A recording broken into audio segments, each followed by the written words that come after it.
century French occultist Eliphas Levi's Baphomet figure, aka the Goat of Mendes or Sabbatic Goat, wasn't intended to be a representation of the Christian devil, although admittedly Levi did supposedly draw at least aesthetic inspiration from the devil card of the medieval tarot. Levi's Baphomet was meant to symbolize balance, the totality of the absolute, and a kind of union of binary opposites, male and female, good and evil. But you may be wondering, didn't you already do a rather thorough yet concise documentary episode on the subject of Baphomet?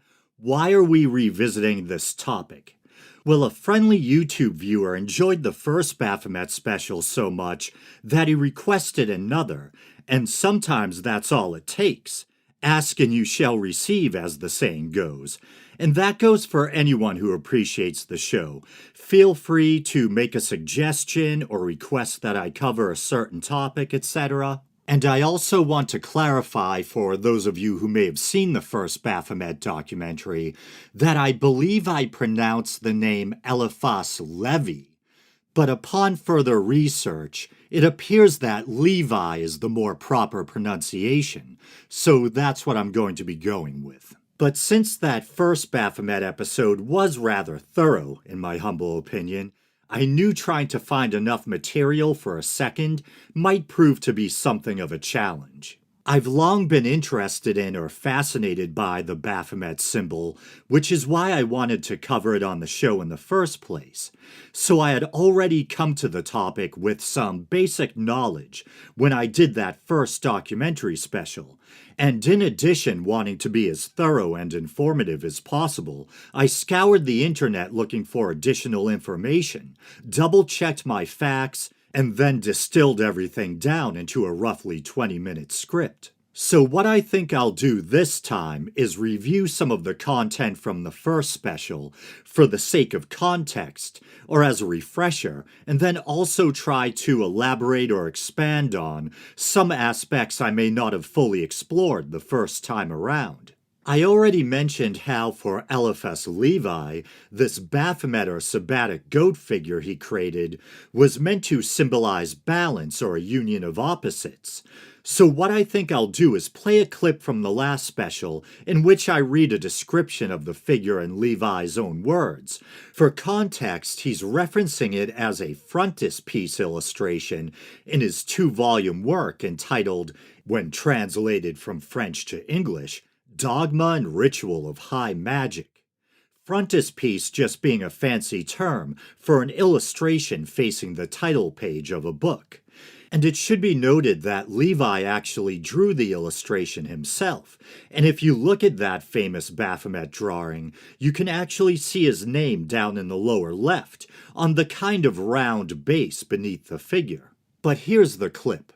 The goat on the frontispiece carries the sign of the pentagram on the forehead, with one point at the top, a symbol of light, his 2 hands forming the sign of occultism, the one pointing up to the white moon of Hesed, the other pointing down to the black one of Gabura. This sign expresses the perfect harmony of mercy with justice. His one arm is female, the other male, like the ones of the androgyne of Cunrath, the attributes of which we had to unite with those of our goat, because he is one and the same symbol. The flame of intelligence shining between his horns is the magic light of the universal balance, the image of the soul elevated above matter, as the flame whilst being tied to matter shines above it. The beast's head expresses the horror of the sinner, whose materially acting, solely responsible part has to bear the punishment exclusively, because the soul is insensitive according to its nature, and can only suffer when it materializes.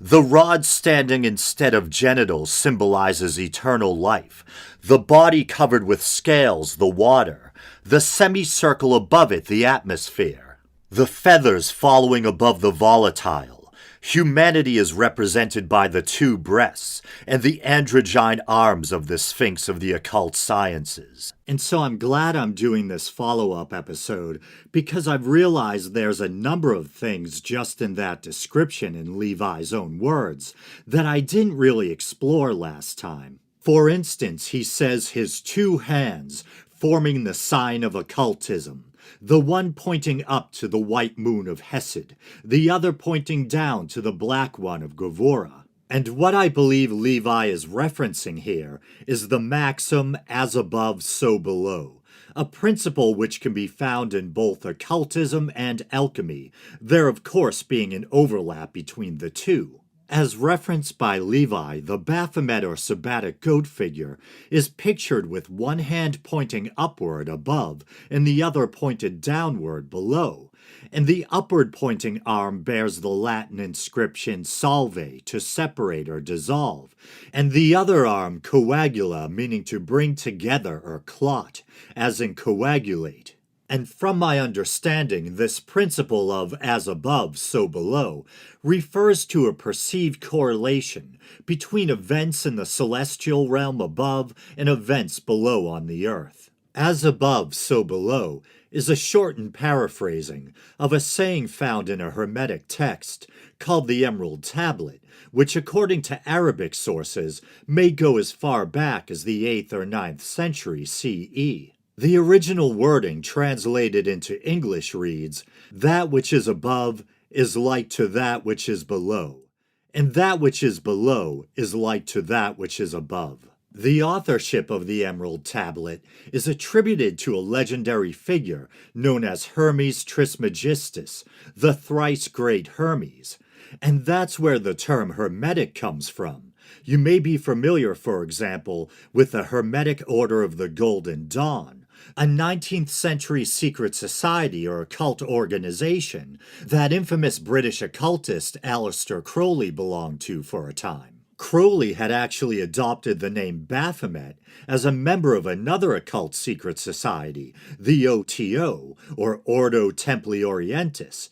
Although Crowley wasn't the founder of the organization, once admitted he quickly rose to power. Levi, as already mentioned, describes one hand pointing to the white moon of Hesed and the other downward to the black moon of Gevurah.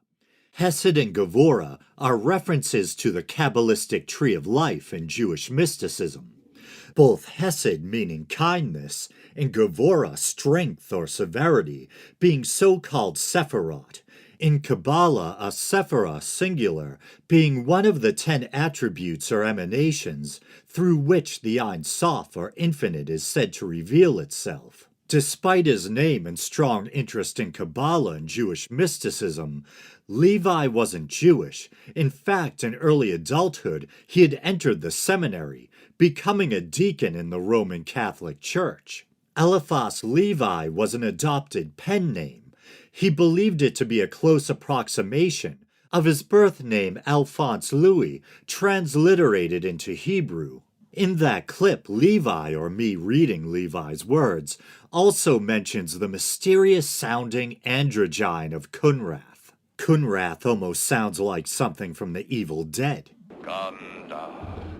But it's actually a reference to 16th century physicist, Hermetic philosopher, and alchemist Heinrich Kunrath. The androgyne Levi refers to is a hermaphroditic alchemical symbol or figure that appears in Kunrath's book, Amphitheatrum Sapientiae Aeternae, Amphitheater of Eternal Wisdom, which has come to be regarded as an alchemical or occult classic. I should note that the arms of Kunrath's hermaphrodite figure, also known as a rebus, a successful union of opposites or differing qualities, in the end product of the great work, also bear the words salve and coagula. Not surprising, seeing as Levi says that his Baphomet figure and Kunrath's androgyne are one and the same. Levi thought that alleged medieval devil worship was actually a continuation of pre-existing pagan rites, and here I'll borrow another clip from the first Baphomet episode, in which Levi describes the devil of the medieval tarot. Below this figure we read a frank and simple inscription, "The Devil."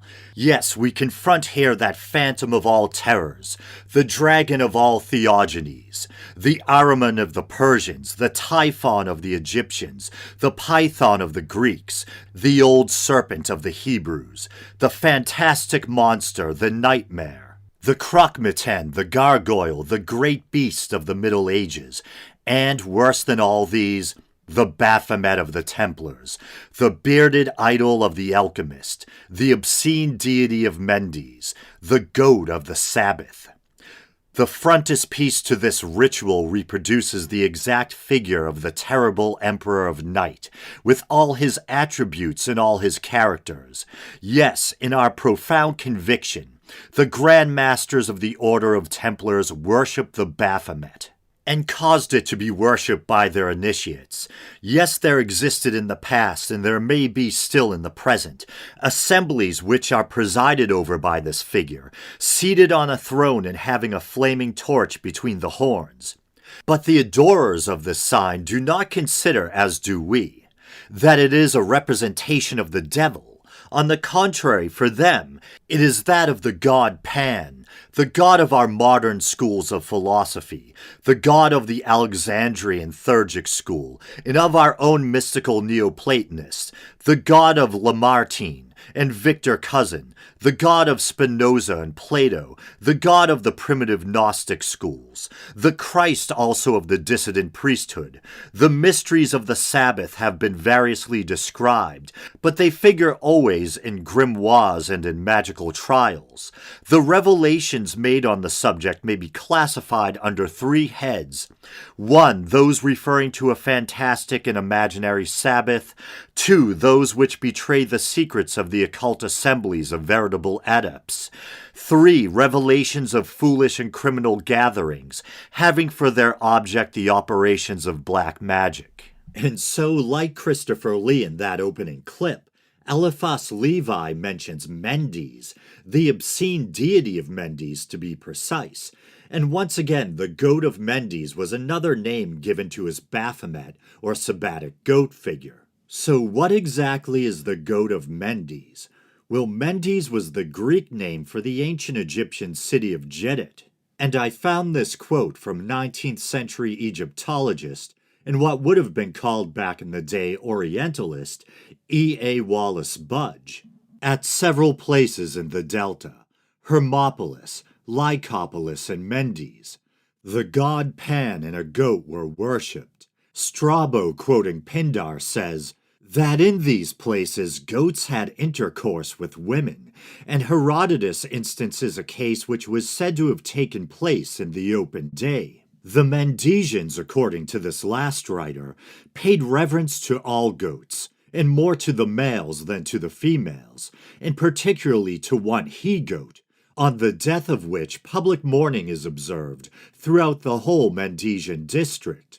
They call both Pan and the goat Mendes, and both were worshipped as gods of generation and fecundity. Diodorus compares the cult of the goat of Mendes with that of Priapus, and groups the god with the Pans and the Satyrs. And fittingly enough, Jedit was supposedly also known as Per-Banab-Jedit, the domain of the Ram Lord of Jedit.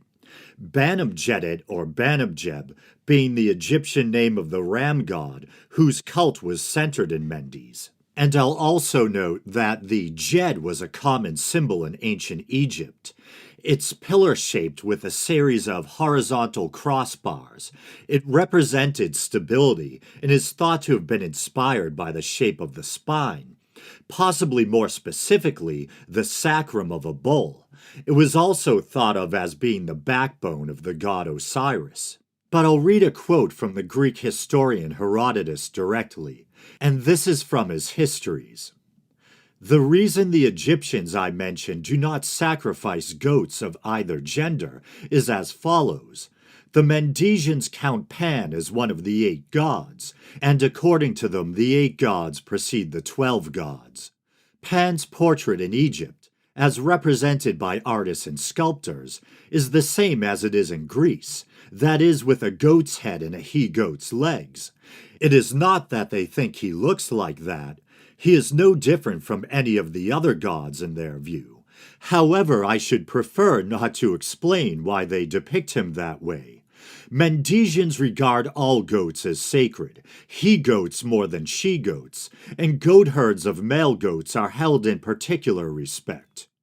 One he-goat is chosen to be an especial object of veneration, and when it dies, the whole Mendesian province is given over to mourning. In the Egyptian language, the word Mendes means he-goat, as well as Pan. A remarkable thing happened in this province in my time. A goat mated with a woman, for all to see. This happened in public view. And of course Herodotus was viewing things through a Greek lens, and was probably projecting Greek concepts onto Egyptian gods.